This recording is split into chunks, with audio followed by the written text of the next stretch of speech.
آدمی پیسے سے زیادہ عزت کا طلبگار ہوتا ہے. عزت نفس ہر ایک کو محبوب. ایک آپ کو اپنے گھر کا واقعہ سنا. جب یہ ٹریکٹر کا دور نہیں تھا، 59 میں ہمارے والد صاحب سب سے پہلے ٹریکٹر لے کر آئے تھے اس پورے ہمارے علاقے میں. اس سے پہلے بیل ہوتے تھے.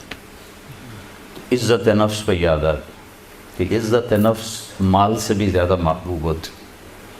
ایک ہمارے بیل نے چارہ کھانا چھوڑ دیا، ٹھیک ٹھاک بیل. تو ہمارے والد صاحب نے ڈاکٹر بلوایا، اس نے وہ ٹیکا ویکا لگایا، لیکن اس نے پھر بھی نہیں کھایا. تو ایک ہماری برادری کا دیسی حکیم تھا، اس کے پاس اس زمانے میں راستے ہوتے نہیں تھے، تو والد صاحب نے گھوڑے پر نوکر کو بھیجا جو اس کو اٹھا کے لایا. اس نے بیل کو دیکھا، کہنے لگا میاں صاحب اس کو پٹھے کون ڈالتا ہے چارہ؟ کہا جی یہ ہے ہمارا کسائی، دتو کسائی، اللہ دیتا نام تھا، دتو کیا کہتے ہیں، دتو کسائی. اور اس کو بیل کے آگے بٹھایا اور جوتا اتارا اور 5 سال جوتے اس کے سر میں مارے. پھر کہنے لگا اب چارہ ڈالو. جب چارہ ڈالا تو وہ بیل کھانے لگا. یہ میرے گھر کا واقعہ ہے، کوئی سنایا نہیں. تو میرے والد صاحب حیران ہو کر کہنے لگے ایک ہی ہے. کہا جی میں نے اس کو چیک کر لیا تھا، اس کو کچھ نہیں تھا. یہ آپ کے نوکر نے اس کو کہیں کوئی ڈنڈا سوٹا مارا ہے، تو وہ غصہ کر گیا تھا کہ میں اس سے کیسے بدلہ دوں. تو اس نے غصے میں کھانا چھوڑ دیا کہ میری عزت کو اس نے خراب کیا. اب اس کی آنکھوں کے سامنے 2-4 جوتے میں نے مارے تو وہ خوش ہو گیا. عزت کی طلب کوئی ناجائز نہیں ہے، یہ انسانی ضرورت. مال کی طلب ناجائز نہیں ہے، انسانی ضرورت. ہاں اس کے حدود ہیں، اس کے اندر تو ضرورت ہے، اس کے باہر پھر کوئی کہیں تکبر بن جاتا ہے، کہیں ظلم بن جاتا ہے، کہیں زیادتی ہے. حدود کے اندر تو. ایک حدیث سنا دیتا ہوں، اس مسلمان کو عزت دینا کتنا ضروری ہے. میرے نبی نے فرمایا 1 روپیہ سود کھانا 36 دفعہ زنا کرنے کے برابر. 1 روپیہ یعنی 1 پاؤنڈ سود کھانا 36 دفعہ زنا کرنے کے برابر. اس کے بعد آپ نے فرمایا اور تمہیں بتاؤں سب سے بڑا سود کیا ہے؟ جب 1 پاؤنڈ کا سود 36 دفعہ زنا کے برابر ہے تو آپ نے فرمایا اب تمہیں بتاؤں سب سے بڑا سود کیا ہے؟ الاستطالۃ فی عرض المسلم، مسلمان کو بعزت کرنا سب سے بڑا سود.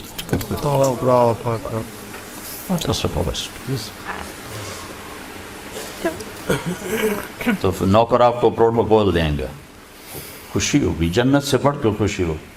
تو نوکر چلے جائیں گے، پھر اللہ کا اشارہ ہوگا، ٹک ٹک ٹک ٹک ٹک ٹک ٹک دروازے کھلیں گے تو اب فرشتے آئیں گے. والملائکۃ یدخلون علیہم من کل باب.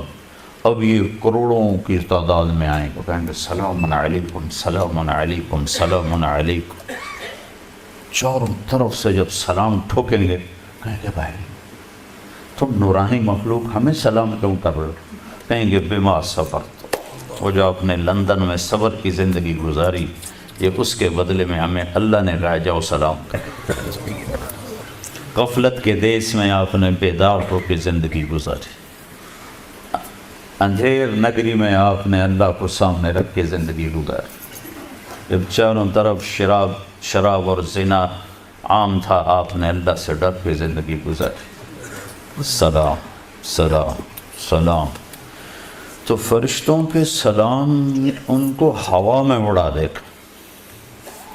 یہ میں پہلے دوبارہ کہہ رہا ہوں کہ عزت نفس، عزت کی طلب بہت بڑی طلب ہوتی ہے، مال سے بھی زیادہ، ڈگریوں سے بھی زیادہ. تو فرشتوں کا سلام انہیں ہوا میں اڑا. فرشتے ابھی وہ اس سلام کا مزہ لے رہے ہوں گے کہ فرشتوں نے سلام. اور آئیڈیل ہوم بتا رہا ہوں، آئیڈیل. تو ایک دم میرے رب کا عرش ایسے کھلے گا، ایک دم نور ہی نور چھا جائے. جب ایسے آنکھیں اٹھا کر دیکھیں گے واہ واہ واہ، اللہ سامنے ہوگا اور اللہ کہے گا سلام قول من رب الرحیم، اب تمہارا رب بھی تمہیں سلام پیش کرتا ہے۔ اور پروٹوکول کی آخری حد، تمہارا رب تمہیں سلام پیش کرتا ہے، سلامان قولا من رب الرحیم، رب رحیم، اے میرے بندو، اے میری بندیو جنہوں نے دنیا میں مجھ سے ڈر کے زندگی گزاری، میں تمہارا رب تمہیں سلام پیش کرتا ہوں اور تمہیں مرحبا کہتا ہوں، تمہیں ویلکم کرتا ہوں۔ پھر میرے نبی نے فرمایا اللہ ہر ایک کا نام لے کر حال پوچھے گا، ہر مرد عورت کا نام لے گا، نام لے کر گئے، کیا حال ہے، ٹھیک ہے، کوئی تکلیف تو نہیں، کوئی حاجت تو نہیں، کوئی پریشانی تو نہیں۔ تو جب یہ اللہ کو دیکھیں گے کہیں گے یا اللہ ہم تو تیری عبادت ہی نہ کر سکتے، ہمیں تو پتہ ہی نہیں تھا تو ایسے حسن و جمال والا ہے، کیا یہ ہو سکتا ہے کہ ہم تو یہ ایک سجدہ کریں جیسے لندن میں کرتے تھے؟ یہ وہی کہہ سکیں گے جو نماز پڑھتے تھے، جو نہیں پڑھتے وہ کیسے کہہ سکیں گے؟ کیا یہ ہو سکتا ہے کہ ہم تمہیں ایک سجدہ کریں جیسے دنیا میں کرتے تھے؟ تو اللہ تعالیٰ فرمائیں گے میرے بندو اب پوزیشن بدل چکی ہو، حیثیت بدل چکی، حیثیت، پوزیشن۔ یا لبو کیسے کہ دنیا میں تم بندے تھے اور میں تمہارا مالک تھا، تم نوکر تھے اور میں مالک تھا، ٹھیک، تم ایمپلائی تھے، تمہاری زبان، تم میرے ملازم تھے اور میں تمہارا مالک تھا، تو تمہارے ذمے میری مانگ کے چلنا، میری عبادت کرنا، نمازیں پڑھنا، روزے رکھنا تمہارے ذمے تھا۔ اب جنت میں آ کے حیثیت بدل گئی ہے، اب تم مہمان ہو اور میں تمہارا میزبان ہوں۔ کیا ہوسٹ کہتے ہیں میزبان کو؟ تو اب تم میرے لیے مہمان ہو، میں تمہارا ہوسٹ ہوں، اور مہمان کو تکلیف نہیں دی جاتی، مہمان کو بٹھا کے کھلایا جاتا ہے، جاؤ کلو واشربو، کھاؤ پیو، ہنیئا، ہنیئا کا کیا مطلب ہے؟ کھاؤ، ہر لقمے کی لذت پہلے سے زیادہ پاؤ، کھاؤ، کھانے کے بعد پاخانہ کوئی نہیں، پیو، ہر گھونٹ کی لذت پہلے سے زیادہ پاؤ، پیو، پینے کے بعد پیشاب کوئی نہیں، بیماری کوئی نہیں۔ پھر پینے پلانے کی بھی 3 محفلیں قرآن نے بتائیں کہ یہاں شراب نہ پیو، آپ کے یہاں عام ہے، اس لیے ہر دفعہ میں بتاتا ہوں کہ اللہ کرے آگے والی سوچ دل دماغ پہ چھائی رہے کہ یہاں میرا رب ہر اس چیز سے روکتا ہے جو انسانی وقار کو ختم کرنے والی اور انسانیت پہ داغ۔ تو یہاں کہتا شراب نہ پیو، آگے کیا ہوگا کہ وہاں تمہیں 3 مجلسیں دیکھنے کو ملیں گی، 3۔ ایک کون سی ہے؟ ان الابرار یشربون من کاس کان مزاجها کافورا، وہاں دیکھو گے نیک بندے بندیاں خود اپنے ہاتھوں سے ڈال کے پی رہے ہوں گے۔ یہ جنت کا سب سے چھوٹا درجہ ہے، کیسے ڈالیں گے پیئیں گے، ڈالیں گے پیئیں گے۔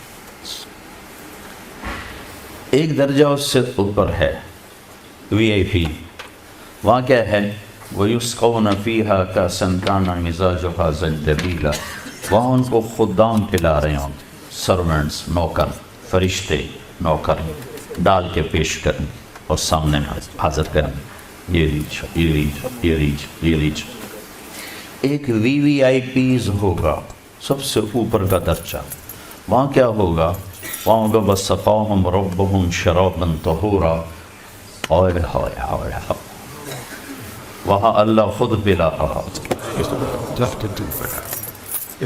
اللہ خود پلا رہا۔